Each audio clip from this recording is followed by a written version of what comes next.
ఓం శ్రీ గురుభ్యో నమ. ఓం శ్రీ మాత్రే నమ. వాగర్ధావ సంప్రోక్తో వాగర్ధ ప్రతిపత్తే జగతో పితర వందే పార్వతీ పరమేశ్వరు. వ్యాసాయ విష్ణురూపాయ వ్యాసరూపాయ విష్ణవే నమో వై బ్రహ్మనిధి వాసిష్ఠాయ నమో నమ. గురు బ్రహ్మ గురు విష్ణు గురుదేవో మహేశ్వర గురు సాక్షాత్ పరబ్రహ్మ తస్మై శ్రీ గురవే నమ. ఓం శ్రీ మాత్రే నమ. శుక్రగ్రహము ద్వాదశ రాశుల వాళ్ళందరికీ కూడా శుక్రగ్రహం అనేది ఏ విధంగా ఉండబోతుంది? శుక్రుడు సుఖాన్ని, భోగాన్ని, సౌఖ్యాన్ని, కళత్రాన్ని ఇచ్చే గ్రహం ఏమిటి అంటే శుక్రగ్రహం.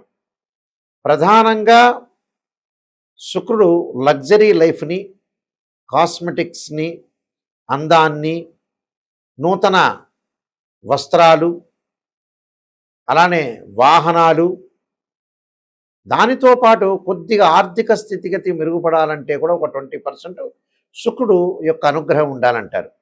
దానితో పాటు సంతానపరంగా ఇబ్బందులు లేకుండా ఉండాలంటే కూడా ఒక 20% మనం శుక్రకణాలు అంటుంటాం. అలానే శుక్రుడు సంబంధించిన కారణం కూడా అవుతాడు.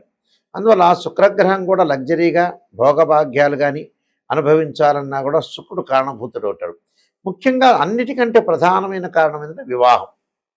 అంటే మనం ఎంత సంపాదించినా వివాహం అనేది చాలా ఇంపార్టెంట్ కాబట్టి వివాహము, సంతానము ఇది చాలా ప్రాధాన్యత సంతరించుకుంటుంది. శుక్రుడు వివాహానికి కారకుడు, అలానే 7వ భావకారకుడు అంటారు. 7వ భావకారకుడు ఎవరంటే శుక్రగ్రహం. శుక్రగ్రహం యొక్క అనుకూలత ఉంటే మనం అన్నీ సాధించగలిగే అవకాశాలు ఖచ్చితంగా ఉంటాయి.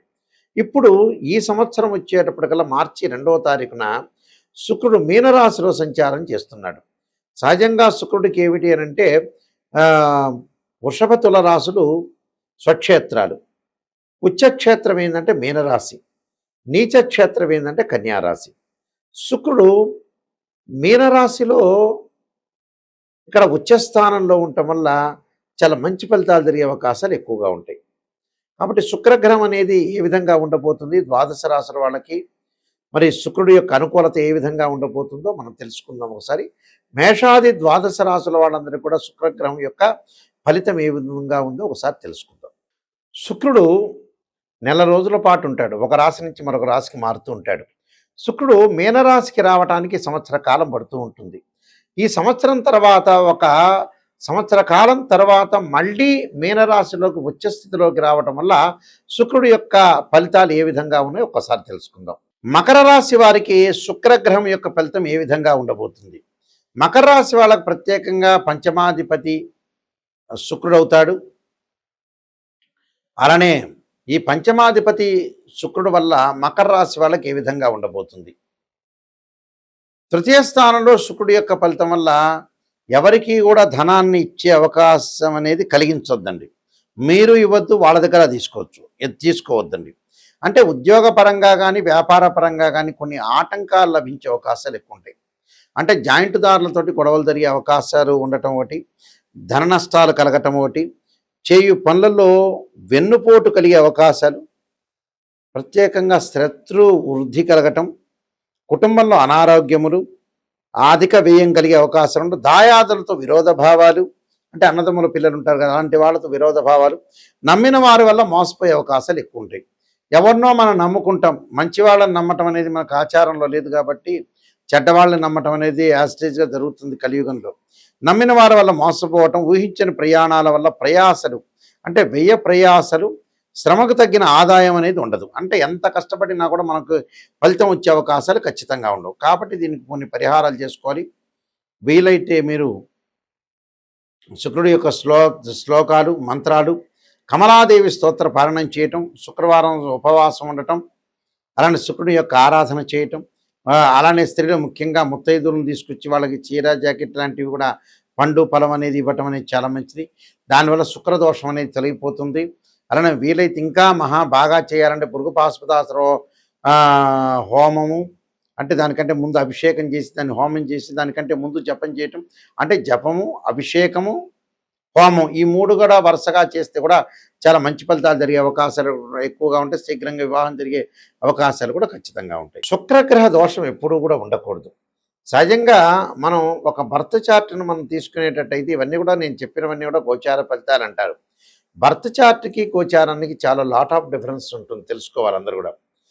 బర్త్ చార్ట్ అంటే ఏంటంటే ఒక చెట్టు కింద వేళ్ళు, తర్వాత కాండం ఉంటుంది, కొమ్మలు ఉంటాయి, ఆ కొమ్మలకి ఆకులు ఉంటాయి. ఆకులు ఎలా ఉంటాయి మనకి సహజంగా ఏమిటంటే రైన్ సీజన్లో వస్తాయి, వింటర్ సీజన్లో అలానే ఉంటాయి, సమ్మర్ సీజన్లో రాలిపోతాయి. అది గోచారం. ఈ కోకటి వేళ్ళు అంటారు చూసారు, అదే బర్త్ చార్ట్. ఆ బర్త్ చార్ట్ అనేది మన జన్మలగ్నాన్ని నుంచి ద్వాదశ భావాల్ని అనాలిసిస్ చేస్తాం. అంటే తనుభావం అని, ద్వితీయ భావం, తృతీయ భావం. అంటే తనుభావం అంటే తన యొక్క క్యారెక్టర్ని, ద్వితీయ భావం అంటే కుటుంబము, వాక్కు, ధరం, తృతీయ భావం వచ్చే సోదర భావం ఉంటుంది. సోదర భావానికి సంబంధించి ఎలా ఉంటాయి అక్క చెల్లెలు అన్నదమ్ములు. చతుర్థ భావం మాతృభావం అంటారు, అంటే ప్రాథమిక విద్య. సంతాన భావం పంచోభావం, సంతానానికి సంబంధించిన విషయాలు. షష్టమ భావం అంటే శత్రువులు, రోగాలు, రుణాలు. సప్తమ భావం అంటే ఏమిటంటే వివాహానికి సంబంధించిన భావం. అష్టమ భావం అంటే స్త్రీలకు వచ్చేటప్పుడు మాంగళ్య భావం అంటారు. అలానే భర్త యొక్క క్యారెక్టర్ని అనాలిసిస్ చేసేది. అలానే మగవాళ్ళకు వచ్చే అష్టమ భావం వచ్చే ఆయుష్ ప్రమాణం.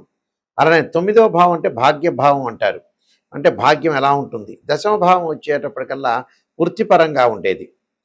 అలానే 11వ స్థానం లాభభావం అంటారు, లాభం ఎలా కలుగుతుంది. 12వ భావం అంటే ద్వాదశం, అంటే ద్వాదశ భావం అంటే ప్రేమ, లవ్ అట్రాక్షను, ఎక్స్పెండిచర్స్ ఇలాంటివన్నీ కూడా తెలిపేది 12వ భావం. అంటే ఇక్కడ ఇన్ని భావాలను కూడా మనం మాతృభావం, పితృభావంతో సహా అన్ని భావాల్ని, భావాధిపతుల్ని, రాస్యాధిపతుల్ని, అలానే దృష్టి, ఆయా ఆయా రాసుల్లో ఏ గ్రహాలు సంచరిస్తున్నాయి, అలానే D16 చార్ట్స్ని కూడా మనం అనాలిసిస్ చేయాలి.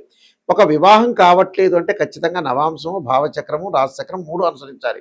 రాశిచక్రాన్ని చూడాలి, తర్వాత నవాంశం కూడా వైవాహిక జీవితం తెలిపేది, అలానే భావచక్రాన్ని కూడా చూడాలి, దశలు అంతర్దశలు కూడా చూడాలి. అంటే D16 చార్ట్స్ ఎప్పుడు కూడా చాలా ఇంపార్టెంట్. అలానే మనకు సంతానపరంగా మనం చూడాలంటే రాశిచక్రము, సప్తమాంశము, భావచక్రం చూడాలి. వృత్తిపరంగా చూడాలనుకో రాశిచక్రము, దశమాంశము, అలానే భావచక్రం చూడాలి, దశలు అంతర్దశలు. అంటే మ్యాథమెటికల్ క్యాలిక్యులేషన్ వేసుకుని కరెక్ట్గా చూస్తేనే చాలా మంచిది. ఈ కాలంలో చాలామంది కూడా ఎవరో కన్సల్టింగ్ ఫీజు విషయంలో కానీ, తెలియని వాళ్ళ దగ్గరికి వెళ్ళటం కానీ, ఇలాంటి సంఘటనలు చాలా జరుగుతుంటాయి. గుళ్ళో అర్చకుల దగ్గరికి కానీ వాళ్ళకి నామినల్గా చెప్తారు కొంతవరకు మాత్రమే. ఇది మ్యాథమెటికల్గా క్యాలిక్యులేషన్ చేసి సిద్ధాంతాలను సంప్రదించాలి, పర్ఫెక్ట్ వాళ్ళని సంప్రదించి తెలుసుకోవాలి. ఇంకో తెలుసుకోవటంలో కూడా గురువుగారు, నాయకంటి గారు మాకు నెగిటివ్ చెప్పండి, పాజిటివ్ చెప్పండి, ఉన్న విషయాన్ని చెప్పండి అని మాత్రమే చెప్పాలి. నిజంగా వచ్చేటప్పుడు చాలామంది కూడా ఎంత పొగిడితే అంత మంచిది అనుకునే వాళ్ళు చాలామంది ఉన్నారు. దానివల్ల నష్టపోయేది మీరే. ఎవరు జ్యోతిష్యులు నష్టపోరు, ఎవరు నష్టపోయే జరిగేది ఏమీ లేదు అక్కడ. మీరు అడిగే ప్రశ్నకి క్లియర్గా ఓపెన్గా చెప్పండి గురువుగారు అని అంటే వాళ్ళు ఓపెన్గా చెప్పించుకోండి జాతకం. మా దగ్గరనే కాదు, ఎవరి దగ్గరైనా సరే జాతకాన్ని ఓపెన్గా చెప్పించుకోవాలి. దాని రెమెడీసు మీరు సేవ్ అవుతారు లైఫ్లో. అంటే ఆరోగ్యపరంగా ఇబ్బందులు కలుగుతున్నాయని ఆ గురువుగారు చెప్పిన తర్వాత వెంబటే మీరు సేవ్ అవుతారు, చాలా జాగ్రత్తగా అనుసరిస్తారు, డాక్టర్ని కన్సల్ట్ చేస్తారు, భగవంతుడి యొక్క ఆరాధన చేస్తారు. ఇవన్నీ కూడా చాలా ఇంపార్టెంట్. ఫస్ట్ నెగిటివ్నే తెలుసుకోవాలి. నెగిటివ్ తెలుసుకుంటే ఆ నెగిటివ్లో మనం పాజిటివ్ వస్తాం. అంటే శ్రేయ లోపం మెరుగుట పెద్ద విద్య, లోపం మెరిగిన వాడే పూర్ణుడవుతాట. అంటే మనలో లోపాలను మనం సవరణ చేసుకుంటేనే వాడే స్థితప్రజ్ఞుడు, వాడే నెంబర్ 1 అవుతాడు, వాడే సూపర్ స్టార్ అవుతాడు. అయితే శుక్రుడు వచ్చేటప్పటికల్లా వివాహానికి సంబంధించిన కారకుడు. చాలామంది కూడా ఈ మధ్యకాలంలో వివాహానికి సంబంధించిన విషయాల్లో వివాహాలు లేట్ చేసుకోవటం ఒకటి, ఒక అమ్మాయికి డైవర్స్ జరిగినా కూడా సరిలేదే అనుకోవటం, ఒక ఆస్ట్రాలజర్ దగ్గర అప్రోచ్ అయినప్పుడు నిజం తెలుసుకోవాలి. కొంతమంది చాలామంది కూడా అండి ఫస్ట్ మ్యారేజ్ అయినా, సెకండ్ మ్యారేజ్ అయినా, థర్డ్ మ్యారేజ్ అయినా అసలు కదలటల్లా మనుషులు. ఏముందిలే అని లైట్గా తీసుకునే వ్యక్తులు చాలామంది ఈ మధ్యకాలంలో కొన్ని లక్షల్లో ఉన్నారు ఇలాంటి జనాలు. వాస్తవంగా జీవితాన్ని మనం కాపాడుకోవాలి, ఎప్పుడు కూడా నెగ్లెక్ట్ అనేది చేయకూడదు. ఒక అమ్మాయి కానీ అబ్బాయి కానీ వివాహాన్ని చాలా ప్రయారిటీ ఇవ్వాలి. వీళ్ళు ప్రయారిటీ ఇవ్వకుండా ఏదో మ్యాచింగ్ చూసుకొని కంప్యూటర్లో చూసుకొని మ్యాచింగ్ ఏదో గుణాలు వచ్చినాయి ముందుకు వెళ్ళటం ఒకటి. వాస్తవంగా ఏంటంటే ఒక జాతకాన్ని మనం చూసేటప్పుడు ఖచ్చితంగా గ్రహమైత్రి, రాశి పొంతన, నాడీ దోషం, రజ్జు దోషాలు, అలానే తారాబలం, వశ్యము, వర్ణకూటమి, శ్రీదీర్ఘ కూటమి, మహేంద్ర పొంతన, షష్టాష్టకాలు, ద్వాదశాలు, అలానే శుభనవపంచకాలు, అందులో స్పష్టంగా మనం తెలుసుకోవాలి. స్పష్టంగా తెలుసుకోవాలంటే షష్టాష్టకాలు రాగానే అవి చెడుని కాదు, అశుభం ఉంటాయి, శుభ ఉంటాయి. ద్విద్వాదశాల్లో కూడా శుభ అశుభ కూడా ఉంటాయి. అలానే నవపంచకాలు అంటాం 5, 9, దానిలో కూడా శుభము అశుభం ఉంటాయి. తృతీయ ఏకాదశులు ఉంటాయి, సమసప్తకాలు ఉంటాయి. ఇలాంటివన్నీ కూడా ఆస్ట్రాలజీలో చాలా ఉన్నాయి. మన జాతకంలో ఎప్పుడు కూడా 6, 8, 12 స్థానాల్లో శుక్రదోషం ఉండకూడదు. శుక్రుడు అశ్విని, మఖ, మూల, ఆరుద్ర, స్వాతి, శతభిషము, మృగశిర, చిత్త, ధనిష్ట నక్షత్రంలో ఉండకూడదు. అంటే ఎక్కడెక్కడ ఏ గ్రహాలు ఎక్కడెక్కడ ఉండకూడదు. శుక్రుడు రాహుతో కానీ, కేతువుతో కానీ, కుజుడితో కానీ, శనితో కానీ కలిసి ఉండకూడదు. 6, 8, 12 భావాల్లో ఉండకూడదు.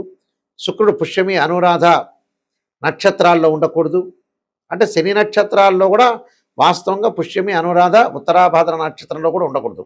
అలా 2వ భావం, 7వ భావం, 8వ భావం, 12వ భావం చూడాలి. నవాంశాన్ని చూడాలి.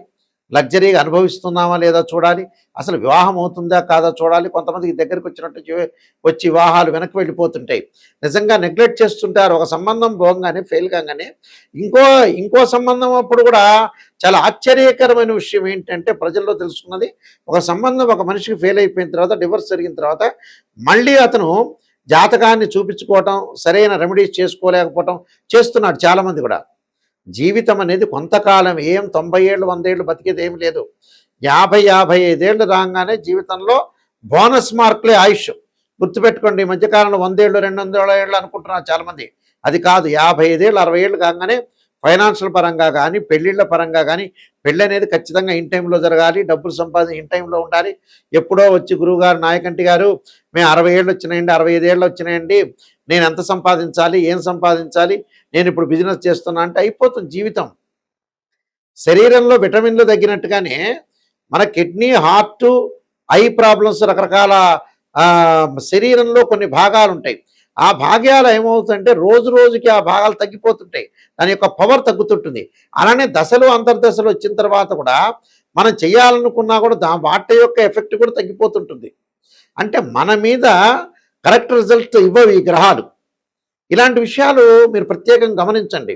ఇప్పుడు శుక్రమహారదశ నడుస్తుంది. 70 ఏళ్ళలో శుక్రమహారదశ ఫలిస్తుందా? వాస్తవంగా పెద్దగా ఫలించదు. శరీరం ఏదైతే ఉడికిపోతుందో, శరీరంలో పార్ట్లన్నీ తగ్గిపోతాయో, ఆయా సమయాల్లో కూడా 70 ఏళ్ళకి 80 ఏళ్ళకు కూడా ఆయా గ్రహాల యొక్క ఎఫెక్ట్ అనేది తగ్గిపోతూ ఉంటుంది. పుట్టినప్పుడు 20 ఏళ్ళప్పుడు 25 ఏళ్ళప్పుడు ఒక గురుబలం ఉంది అనంటే 100% ఎఫెక్ట్ ఉంటుంది.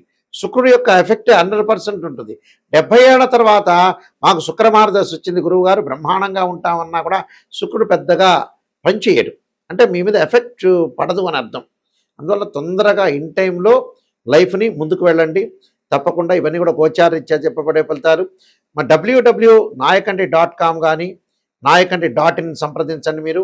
అలానే నేను 15 పుస్తకాలు రాసిన కాలసర్పయోగం, కాలసర్పయోగ చంద్రిక, రాహుకేతులు, ఛాయాగ్రహాలు, అలానే జాతక చంద్రిక, వివాహ మార్తాండము, సర్వదేవతా గోత్ర పౌరులు పార్ట్ 1, పార్ట్ 2, పుత్ర గణపతి వ్రతము, స్వప్నశాస్త్రము, production of astrology, number of books రాశాను.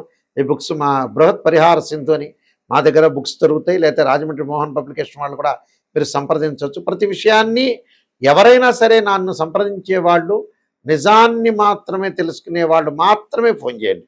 ఎందుకంటే అనవసరం మీ డబ్బులు వేస్ట్. పొగిడించుకోవటం అంటే పక్కన వాళ్ళ చేతి పొగిడించుకోవచ్చు. నిజాన్ని తెలుసుకొని నెగిటివ్ అయిన పాజిటివ్ అయిన నాయకంటి గారు చెప్తారు అనే పాయింట్ మీద ఉంటేనే మీరు నాకు ఫోన్ చేయండి. లేకపోతే పొగడటం అయితే నాకు ఎట్టి పరిస్థితుల్లో కూడా ఫోన్ చేయొద్దండి. మా వెబ్సైట్ చూడండి, మా స్క్రీన్ మీద స్క్రోల్ అవుతున్న నెంబర్కి మీరు కాల్ చేయండి. నాకే డైరెక్ట్గా ఈ నెంబర్ వస్తుంది. మీరందరూ కూడా మంచి జరగాలని ఆశిస్తూ సర్వే జనా సుఖినో భవంతు.